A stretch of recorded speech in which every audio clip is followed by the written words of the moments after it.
Who's with me so far? Oh, we're getting some people joining now. Here we go. There we go. People are coming in now. Man, I'm excited because we're seeing things are progressing. I'm partnering up with Roger Spur from Mud Fossil University. We've already been partnering up for a while, and we're finally making it come together. And I'm really excited. We complement each other really well, actually. And it's time to start making some noise. And I know certain people out there are going to be opposed to it in the scientific community and geologists, all sorts of people. But it's time to look at things from a different way. And I'm not saying that everything that me and Roger are presenting to you guys is 100% accurate. Of course I'm not. But I do feel that we are on the right track. And we're going to be going into deep discussions and breaking down the chemistry of certain things and the science behind certain things. You know, I come from a background of religious studies, having certain telepathic or psychic abilities, even from certain things that I've been through in life, and certain things that have awakened inside of me, if you want to say. And Roger has a very interesting background in physics, chemistry, even metallurgy.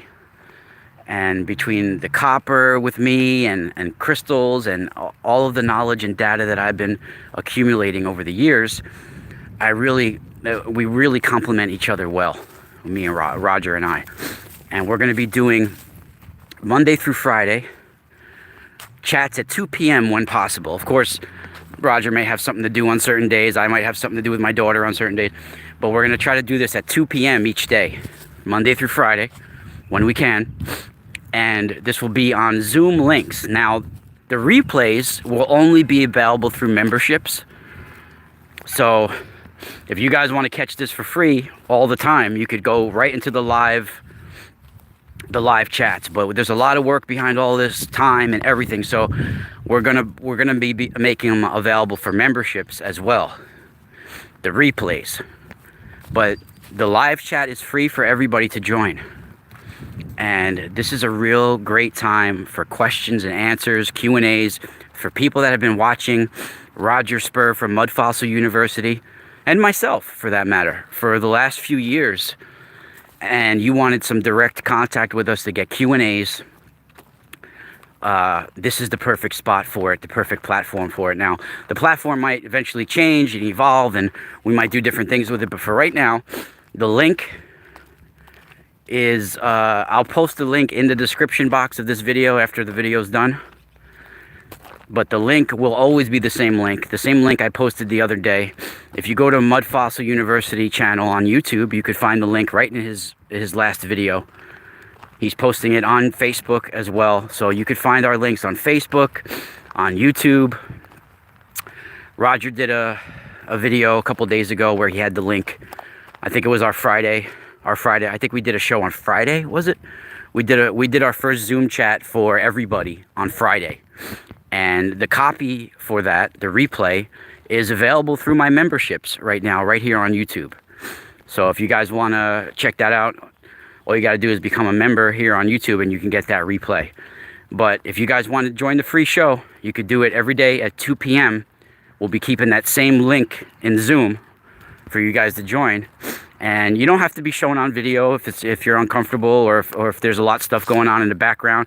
It's not mandatory. You guys can just listen in on audio for those that don't want to be on camera, which I totally understand for various reasons. You could just sit in on audio and listen and make, you don't have to even talk if you don't want to or ask questions. Of course, you could just stay listening. And if you want to respond in the chat room, there's a typing chat room. So I definitely am looking forward. I think last time we had between 8 and 12 people or something like that, but I'm definitely waiting for it to grow a little bit bigger, because Roger has made some amazing discoveries. Like myself, he's been immersed in trying to uncover the truth. And he has contacted all different places, from NASA to CERN. CERN responded to Roger, and when he contacted them a ways back, and said, "Oh, this is interesting. We're going to follow your channel." Imagine that, right? Instead of trying to help him find some answers, like, he's doing as much as he can do from where he's at and what and the equipment he's got. You know, they're like, "Oh, we're gonna follow you now. We're gonna look at what you're doing." Like, right? So there's some he has DNA proof from some of the stones that he's found even in his yard, that this is all biology. Life, you know, everything comes from biology. I mean, I don't know why that's not just a given. How do people not just realize that? For, like, it's all life, right? It's all life. It all was life. It all was living at one time. Like, everything is alive. Let me see what's in the chat room.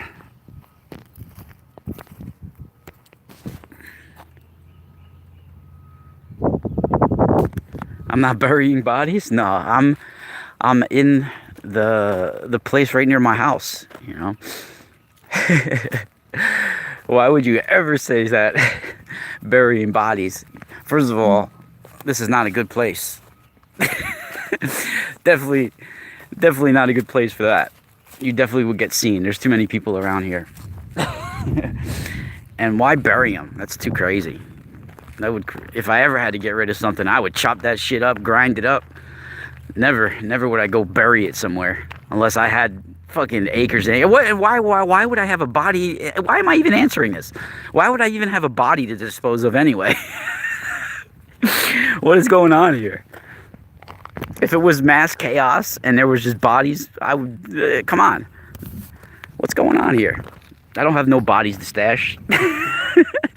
That's pretty crazy.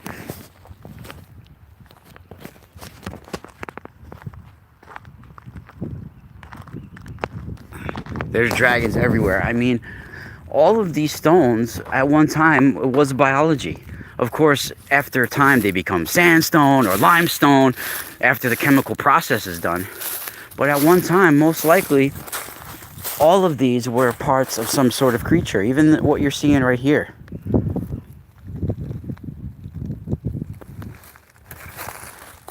I don't know if you guys can see, that's the Hudson River there. That's the Bates Motel right there.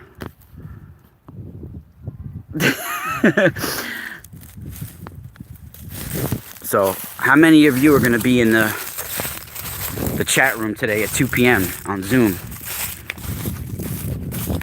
Hey, what's going on? Who is that? I can't see because of the glare of the names. Let me see. I saw it said, "Hey, man." The possible rise of the Celts. Pretty funny though. No, I like being in the woods or around the woods. This is how I get a release, and this is a way to explore some of the things out there in nature.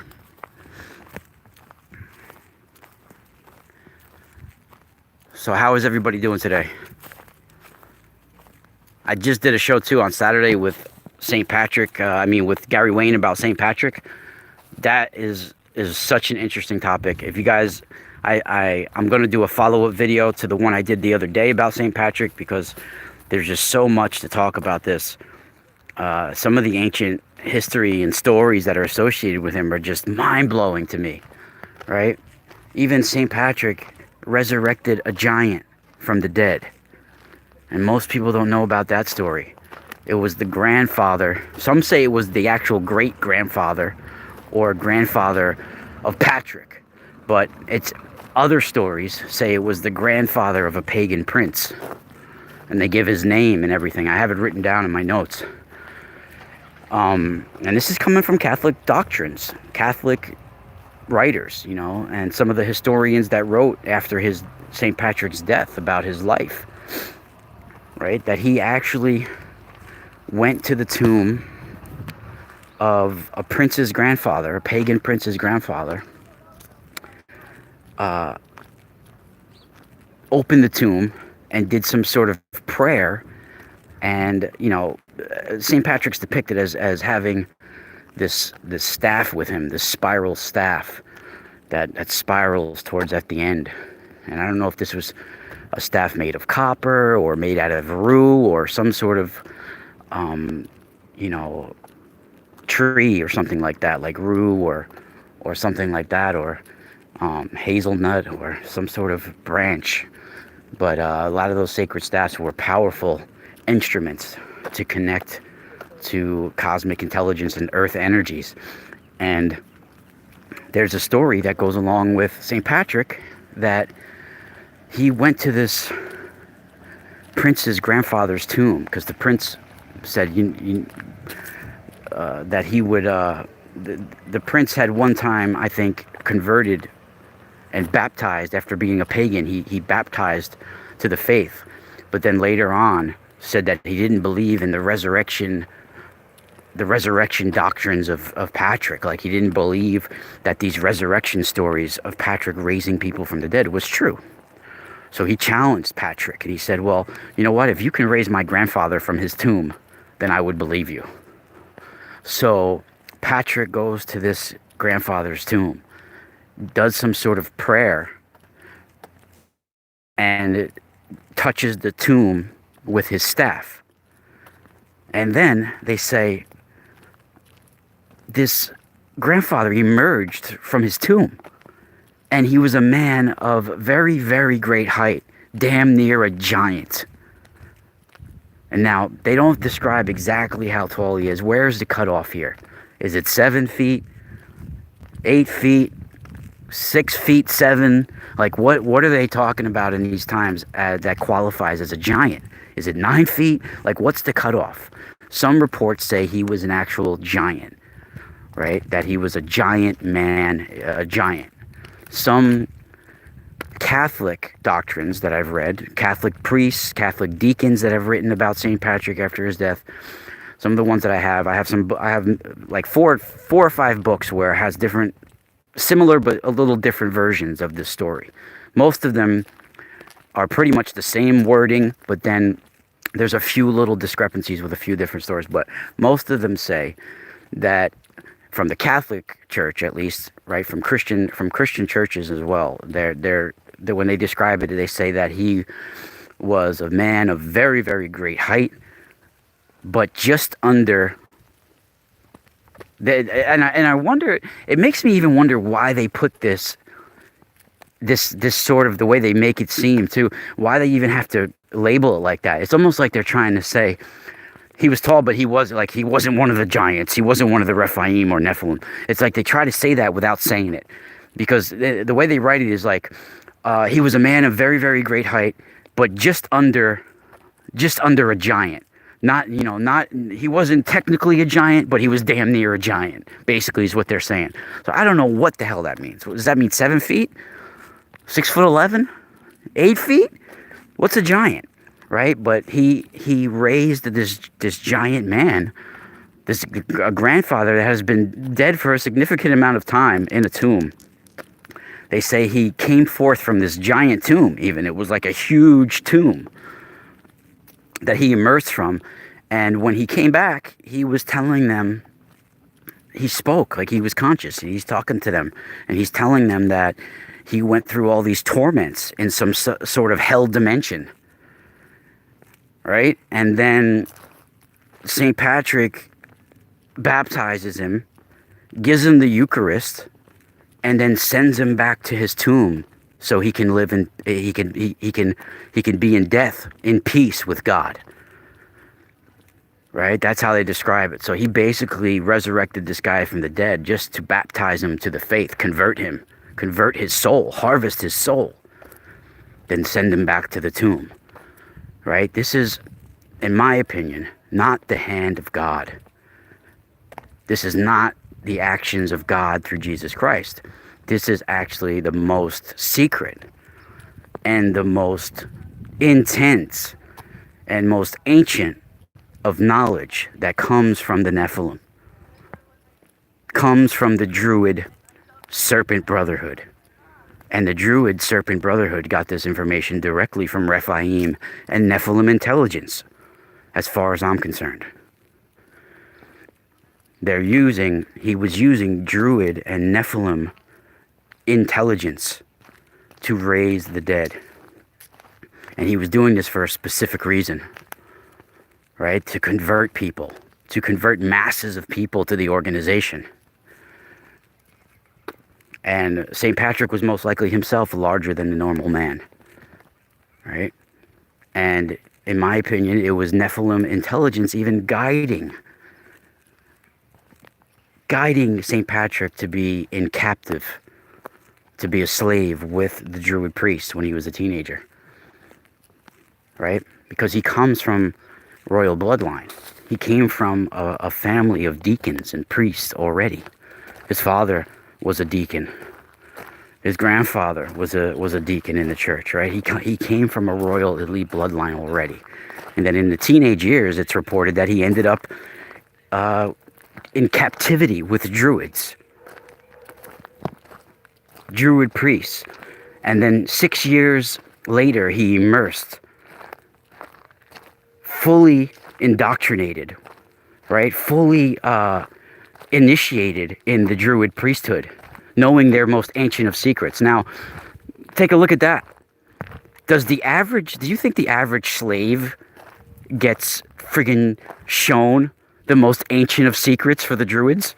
That doesn't just happen for the average slave. How does this teenager end up as a slave, and then after 6 years of being a slave, he comes out of it being like a Druid priest?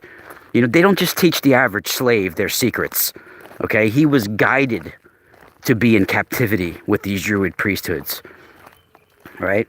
So whatever the stories they're giving us officially is their coded version of what really happened. It was, and in my opinion, it was a Rephaim or Nephilim intelligence. And he had contact with all sorts of elementals and spirits and all of this, right? He was in contact with the nature. I mean, he literally murdered people with cosmic forces.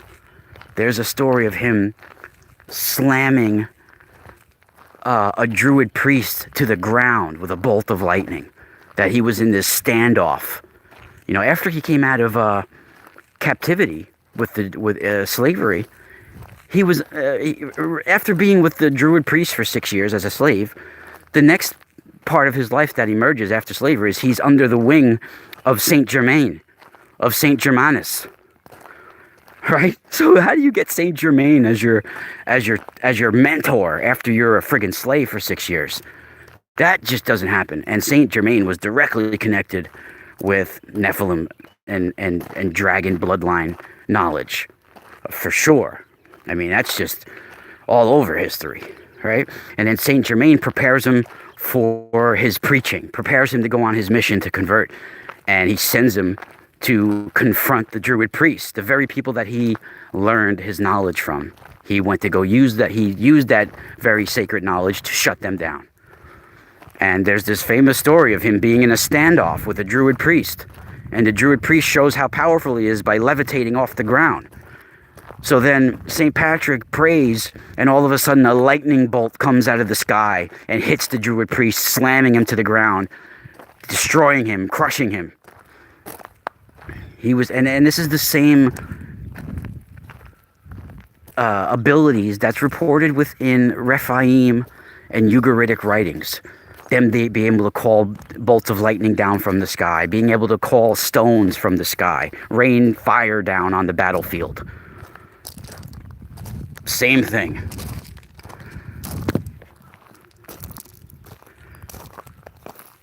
And we're going to be discussing with Roger today, I mean, from Mud Fossil University, Baalbek, or Baalbek, Lebanon, which is these are the homes. These are Rephaim strongholds, Nephilim strongholds, these places.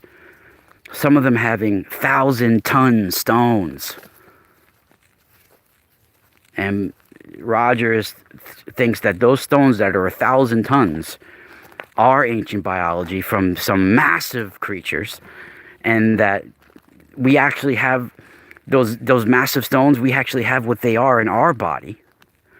but they're microscopic in our body. Now imagine the size of something that would have to be, for that to be that big when it's microscopic in our body. That's truly amazing stuff. And St. Patrick has 33 resurrection miracles that are attributed to him.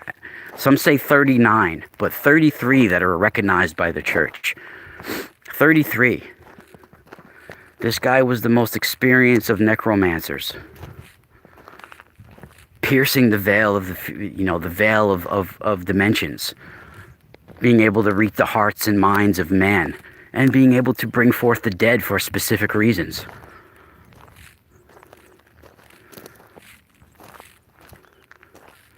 I mean, these guys that he's resurrecting from the dead, not most of them weren't getting resurrected from the dead and then going and fucking getting a new wife and having a new family.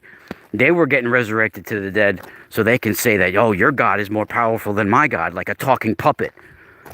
And then they get baptized and sent back to the tomb.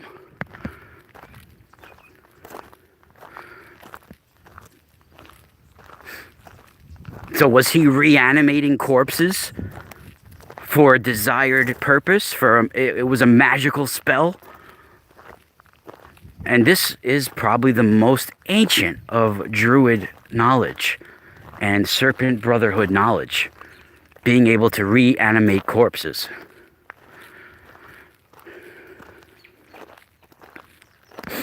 There was people that were reported dead for weeks. Dead and buried. That he had dug up. Same with St. Vincent Ferrer, who I've discussed before, who I've called the android of the apocalypse. Right? The church called him the angel of the apocalypse, St. Vincent Ferrer. And St. Vincent Ferrer had resurrected dozens and dozens, if not 40, 50 people that they talk about. Which I know it seems fantastical. I know it seems bizarre and it can't be true. But St. Vincent Ferrer was more recent, way more recent than St. Patrick, right? And you even have people even closer, people that were alive within the last 200, 100 years. Even Don Bosco. John Bosco, St. John Bosco has, and I'm standing in one of his shrines right now. This is owned by the Salesians of Don Bosco, these grounds right here that I'm on. He has resurrection miracles attributed to him. While he was alive, he brought a few people back from the dead.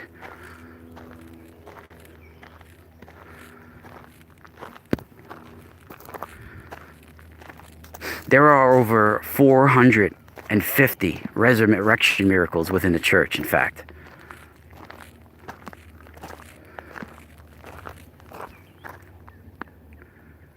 Yeah, it is a beautiful day. Well, okay. That's the driving the serpents from Ireland. And I discussed this with Gary Wayne. It wasn't physical snakes that he drove out of Ireland. The Druid Brotherhood were called serpents. That's who they are. They were called. That was a nickname of who they are. One of their their labels is they're serpents. That's what they would actually call us. This wasn't a derogatory term like the Christian version, unlike nowadays how we look at it as a serpent. Serpent was looked at as divine, as divine intelligence. Like when you have serpent knowledge, the knowledge of they're literally the sons of the serpent, right? They have this divine knowledge. So they look at it as like you're an adept if you're a serpent. All right, a serpent is another name for an adept in the Druids. So when they're saying he drove the snakes out of Ireland, it's literally means that he drove the Druids out of Ireland, not physical snakes, but it was the Druid priests that he drove out of. And these resurrection miracles had a steered course. There was a reason why they were doing this. From these miracles, pretty much a whole island of Ireland was converted from paganism to Catholicism. Okay? Now that is a significant big thing. right? You're changing millions of people, their souls to the faith. That's truly an event, okay? And when you have, wow, look at this stone that's on the other stone in the woods. When you have if somebody sees a resurrection from the dead like that, you get their unshakable devotion, and their siblings and ancestors and children and everything, right? Whoever they're close to knows about this miracle. You're going to get their devotion as well. Interesting how this huge stone is in the middle of the woods on this. It's pretty interesting.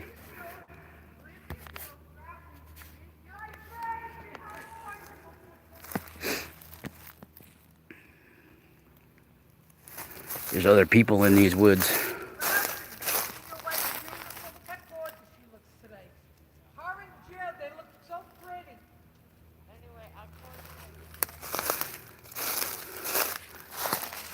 They were talking. They talking to me?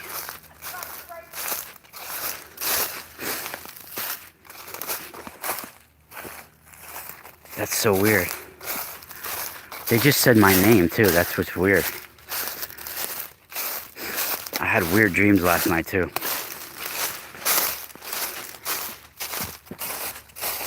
Alright, so let me see what's up in the chat room.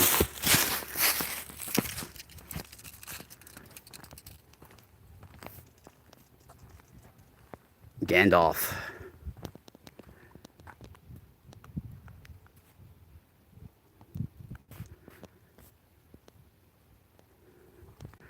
A professional high priestess. Yeah, I don't like to put those labels on things. I mean, technically, I'm a reverend too, but I don't know. I'm not doing rituals like that. Never was. I do personal prayers and stuff like that. But I don't know. I wouldn't. When someone calls themselves it's almost like, don't make spiritual gurus out of people. People got to be equals. So when someone's calling themselves like they're above everybody else in a way, you got to be careful of that. Right? I would never make a spiritual guru out of somebody, because they can only fall. The pedestal you put them on, they're never going to be what you think they are anyway. So just be careful with all that. You might find them bodies. This is an interesting place here, actually, though. I've done mushrooms and acid back here when I was younger. The high school is on the other side. Like, when you cut through these woods, you can cut through here and go to, so I used to, on some mornings, when I didn't want to take the bus, before I started driving to school, I used to cut through here in the morning, smoke a joint with my friend or something. Sometimes we would take acid even. Crazy that we would take acid before school.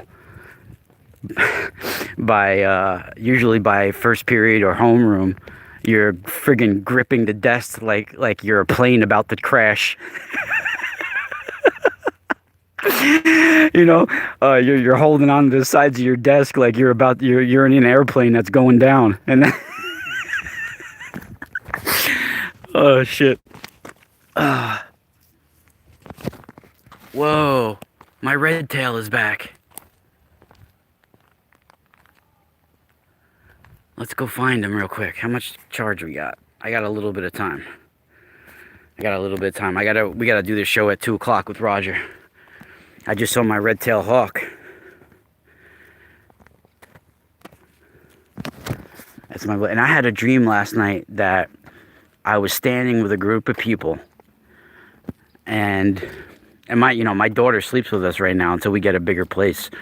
We got one bedroom. So my daughter's 3 years old and she sleeps between us. And I was sleeping, and I was dreaming that I was standing with a group of people, and we were looking up at the sky, and there was all these red flashing like UFOs up in the sky, and they were going. I was trying to fumble to get my phone, but I couldn't. And then some girl was like recording it, and she's like, "I think I got it on recording." And then I woke up and I opened my eyes, and my daughter's face is like right in my face. It was weird. I was like, oh shit. But oh, the friggin' hawk just flew away now. He heard me coming. I don't know if you guys can see that on the camera. He just flew away with his big wings. He's got a beautiful, like, blood red tail. And he appeared out of nowhere the other day in one of our videos.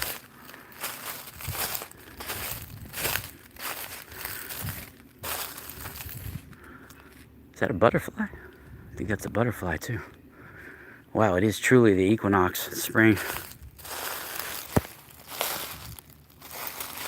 Red kite. I know he went this way. He's huge too. He's like 3 feet, man, or more. He's like tall.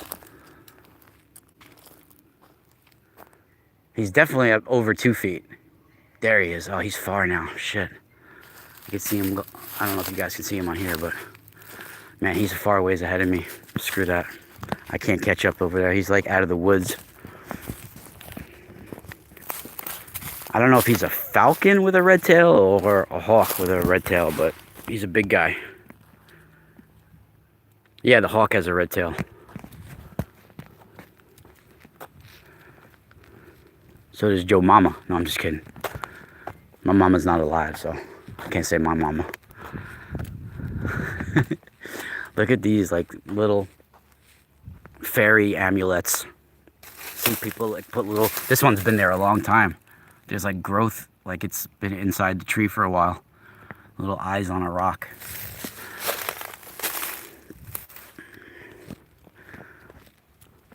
Little fairy amulets. Some of these stones have petroglyphs on them too. These are, I mean, these, look at these big ass stones.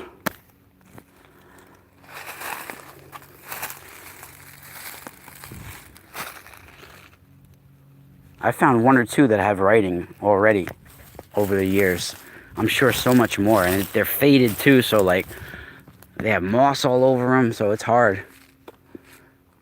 But even the spots that you see moss grow on rocks, they're growing on those certain spots for reasons. It's almost like it's blood vessels or whatever from whatever it was, whatever organ or whatever piece of body part that didn't decay when it was getting fossilized and hardened in the mud or wherever, right?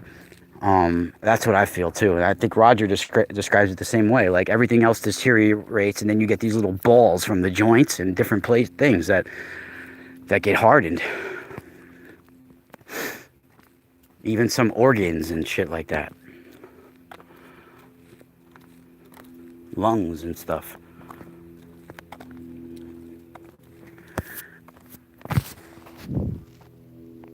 Hello. Yeah, I hope... Is any of you guys going to be in the Zoom chat today? Let's see, there's 24 of you right now, so... It's in an hour from now. And you guys can find the link very easily. I have it on my Patreon. I have it on Facebook. I have it on YouTube. And I'll put it on my website as well. So you should be able to find it. And also you can find it on Roger's channel, Mud Fossil University. It'll be in the link of his video. And it'll also be on Roger Spurr's Facebook. Roger Spurr with 2 R's. S-P-U-R-R. Look at this.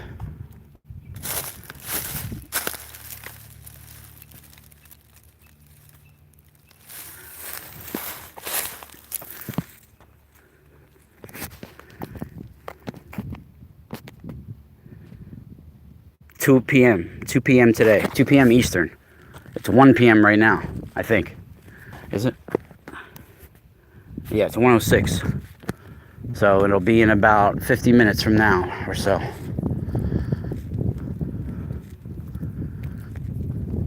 Oakley smokely.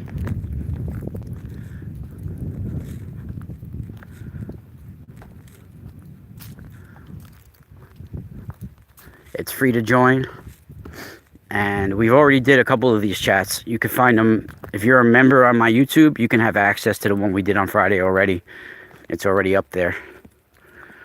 I think we had about 10 people or something, or a little, between 8 and 12 were showing up. But I mean, I don't know how much the capacity is on Zoom. I'm sure there's plenty of room for all of you, you know.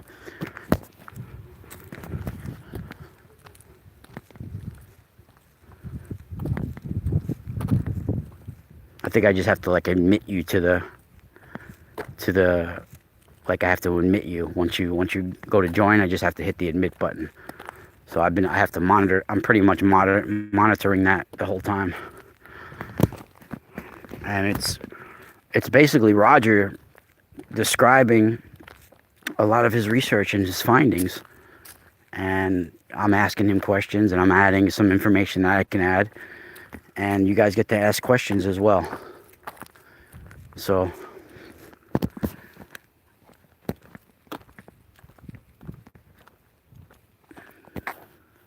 I can hear a woodpecker too.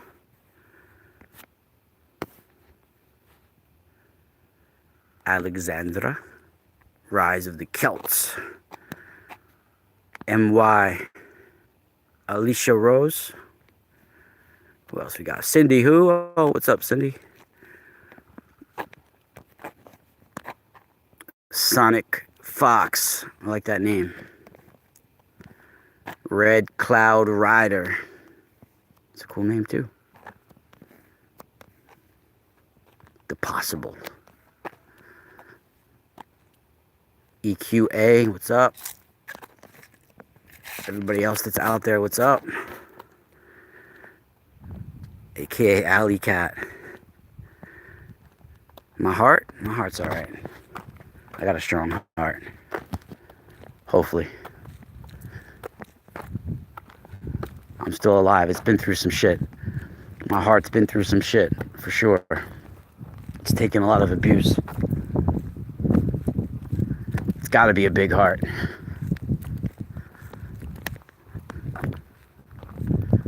It's interesting how many trees and stones have like little fairy trinkets in them.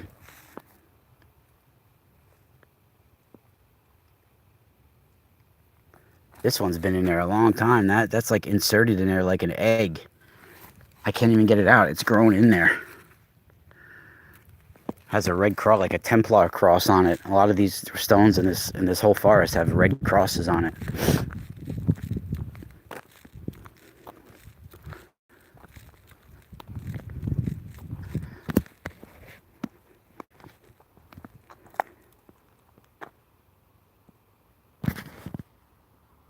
KB? I don't remember. I don't know what the name, from the name KB, it doesn't sound familiar, but if I know you, what's up? What's going on? Long time.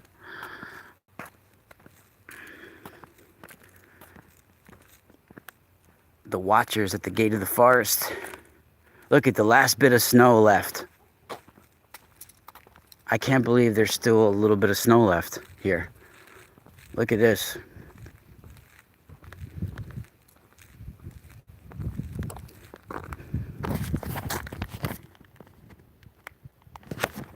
I can't believe there's this big mound of snow still. How soft is it? Damn, it's still real hard. That's gonna be there a minute. Damn, you could like store your friggin' drinks and beer in there, oh, like for a couple of days, and it'll be good. This is Our Lady of Lords. But yeah, so I'm about to go in a few minutes, unless anybody has any other questions.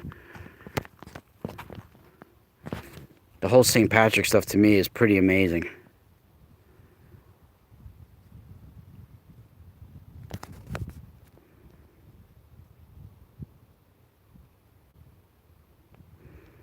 Nice. Yeah, I'm always, you guys got to check out my store, the Mystical Spiral store, for crystals and copper. That's the way to go for sure. And me and Roger are going to be talking, Roger and I are going to be talking about the copper as well, because it's not, a lot of people think, oh, this is some new age mumbo jumbo metaphysical. Nah, this is actually ancient technology. It's science, ancient science. And like Roger even described it to me, when the way I'm making the copper, I'm making it so there's just a positive charge in the copper, right? And then when you put the copper on a certain spot of your body, you're flooding that body with more electrons, and it's bringing a healing aspect, right? So there's real science behind it all, and nowadays you need it. Like my respiratory mask that I have, if I get allergies or anything, I put that on, and literally almost instantly, within a few seconds, there's a relief. Wow, look at that stone. I never even knew that stone back there. That stone is massive. Let's see if I can get in there, because there's all thorns.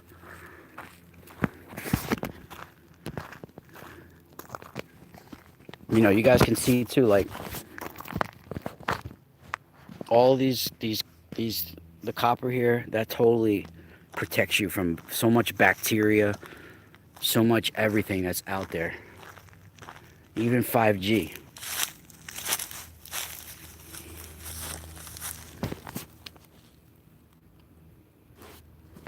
I just heard something run in the woods. Let me see if I can get over here. My friggin' heel is jacked up, so I don't want to jump too hard on the ground. This is a friggin' thorn. Ah, you son of a bitch. It's a weird shape to this rock. Look at that shit. That thing is huge. Even look at the front part. What is that, like, black strip on it in the front?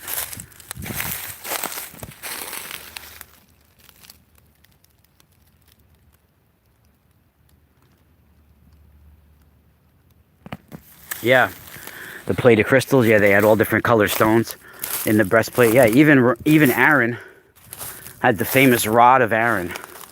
He even had a special staff.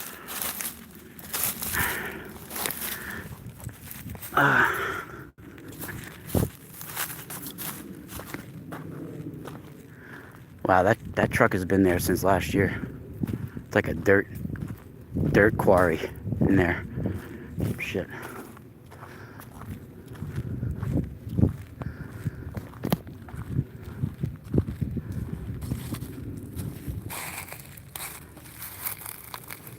It's a cool little standing stone. I mean, all around here is just amazing stones. I mean, look how big these are. They're massive everywhere.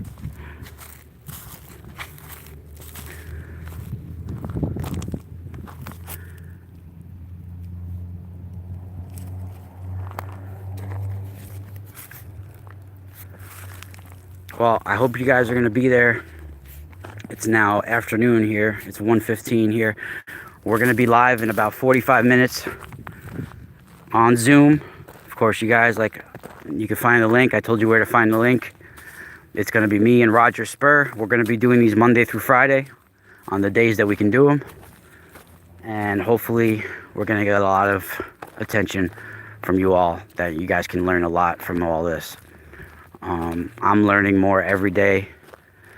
And Roger eventually wants to pass. He said pass it on, because he's getting older, and you know, he doesn't know how much longer he's going to be doing all this for, and he wants to be able to pass on his research to someone. He said, you know, as long as I'm willing to do it, it could be me. You know, he doesn't mind. So I'm not saying I'm taking over his research or anything like that, but I'm going to help get some of his information out there, and also learn more myself, and help. And I think that a lot of the things that I've been working on, they parallel with Roger's work in various ways, and they complement each other beautifully. So I'm looking forward to seeing you guys. Hope you guys are going to be there. Yeah, we don't have a lot of granite over here, you know, especially like red granite. There's some granite, but red granite is really rare, you know. But yeah, so we'll see you guys there. It'll be 2 p.m. Eastern, which, like I said, is 45 minutes from now. I'll see you guys there. Spiral out.